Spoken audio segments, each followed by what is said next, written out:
بسم اللہ الرحمن الرحیم۔ السلام علیکم، ویلکم ٹو مائی چینل۔ امید کرتی ہوں آپ سب خیریت سے ہوں گے۔ تو آج کی میری اس ویڈیو کا عنوان ہے تراویح کی فضیلت۔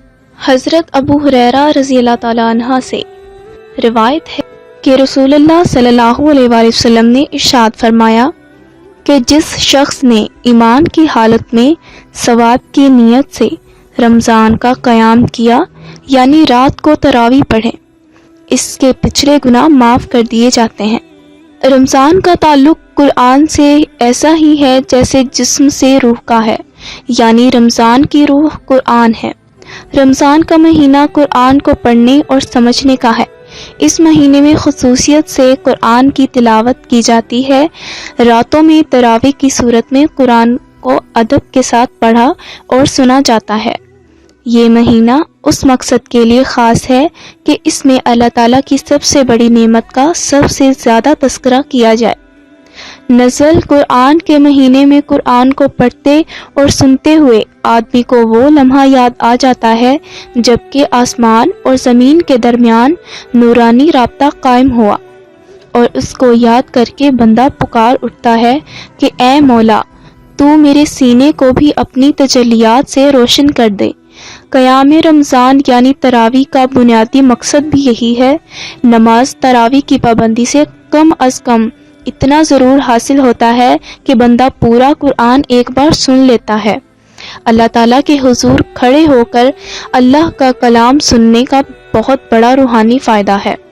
اس مہینے میں قرآن کریم کا ختم کرنا اس وجہ سے مسنون ہے کہ قرآن کریم کا نزول اسی مہینے میں ہوا ہے۔ رمضان کی راتوں میں نماز تراویح اس لیے مقرر ہوئی کہ طبی خواہشوں کی کمال مخالفت ثابت ہو، کیونکہ طبیعت روزے کی سستی و محنت اور مشقت کو دور کرنے کے لیے استراحت و آرام چاہتی ہے۔ لہٰذا اس میں ایسی عبادت کا تقرر ہوا کہ جس سے عادت و عبادت میں واضح فرق نمایاں ہو۔ ماہ رمضان نزول برکات و انوار کے لیے مخصوص ہے، لہٰذا اس مہینے کی راتوں میں بھی ایک خاص عبادت کا تقرر ہوا، کیونکہ اکثر برکات و انوار الہی کا نزول رات ہی کو ہوتا ہے۔ نماز تراویح سنت موقتہ ہے، اور تراویح میں ایک مرتبہ پورا قرآن پاک پڑھنا یا سننا بھی سنت موقتہ ہے۔ یہ دونوں عمل علیحدہ علیحدہ دو سنتیں ہیں، اس لیے جو لوگ صورتوں کے ساتھ نماز تراویح ادا کرتے ہیں اور پورا قرآن مجید تراویح میں پڑھتے یا سنتے نہیں، وہ تراویح کی سنت تو ادا کرتے ہیں، لیکن تراویح میں پورا قرآن مجید پڑھنے یا سننے کی سنت ان کے ذمہ باقی رہتی ہے۔ اسی طرح جو لوگ چند راتوں میں قرآن پاک پورا سن کر تراویح چھوڑ دیتے ہیں، ان کے ذمہ تراویح کی سنت باقی رہتی ہے۔ یہاں سے معلوم ہوا کہ قرآن مجید کے ختم ہو جانے کے بعد اکثر لوگ تراویح کے ادا کرنے میں جو سستی کرنے لگتے ہیں، یہ بھی ان کی غلطی ہے۔ ختم قرآن مجید کے بعد بھی رمضان المبارک کی تمام راتوں میں عید الفطر کے چاند دیکھنے تک تراویح کا پڑھنا سنت ہے۔ ایک حدیث مبارکہ میں تو یہاں تک اللہ کے محبوب صلی اللہ علیہ وآلہ وسلم نے امت کو خوشخبری دی کہ جو شخص ایمان کے ساتھ اور ثواب کے اعتقاد سے رمضان کا روزہ رکھے اور رمضان کی شب بیداری کرے، یعنی تراویح پڑھے، تو وہ اپنے گناہوں سے اس دن کی طرح نکل جائے گا جس دن اس کو اس کی ماں نے جنا تھا۔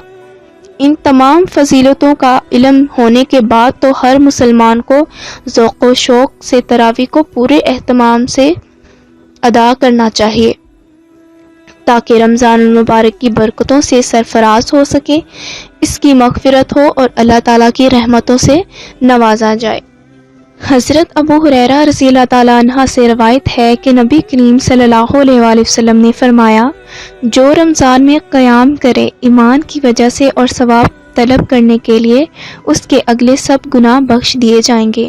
اس حدیث پاک سے رمضان کی راتوں میں قیام کی فضیلت معلوم ہوئی ہے، اور قیام کی ایک صورت تراویح کی نماز ہے۔ نماز تراویح کے خاص مسائل مندرجہ ذیل ہیں۔ تراویح مرد و عورت سب کے لیے سنت موقتہ ہے، اس کا ترک درست نہیں۔ اس مسئلے سے وہ لوگ سب حاصل کر لیں جو 4 یا 6 روزہ تراویح پڑھ کر پورے مہینے تراویح نہیں پڑھتے۔ تراویح کی 20 رکعتیں ہیں، 10 سلام سے پڑھنی چاہیے۔ ایک بار قرآن پاک ختم کرنا سنت ہے۔ قرۃ و ارکان کی ادائیگی میں جلدی کرنا مکروہ ہے۔ تراویح مسجد میں باجماعت ادا کرنا افضل ہے۔ نابالغ کے پیچھے بالغ کی نہ تراویح ہوتی ہے نہ کوئی اور نماز۔ رمضان میں وطر باجماعت ادا کرنا افضل ہے۔ مقتدی کے لیے یہ جائز نہیں کہ بیٹھا رہے، جب امام رکوع کرے تو کھڑا ہو جائے، کہ یہ منافقین کا طریقہ ہے۔ آگے دعائے تراویح آپ سکرین پر دیکھ سکتے ہیں، جو کہ مینشن کر دی گئی ہے۔ تو آج کے لیے بس اتنا ہی۔ میری طرف سے آپ سب مسلمانوں کو بہت بہت رمضان المبارک ہو۔ دعاؤں میں یاد رکھیے گا اور ویڈیو کو لائک کرنا مت بھولیں۔ میرے چینل کو ضرور سبسکرائب کریں اور بیل آئیکن کو پریس کر دیں تاکہ ہر نئی اسلامی ویڈیو آپ تک میسر ہو۔ اگلی نئی ویڈیو کے ساتھ حاضر ہوں گی، تب تک کے لیے اللہ حافظ۔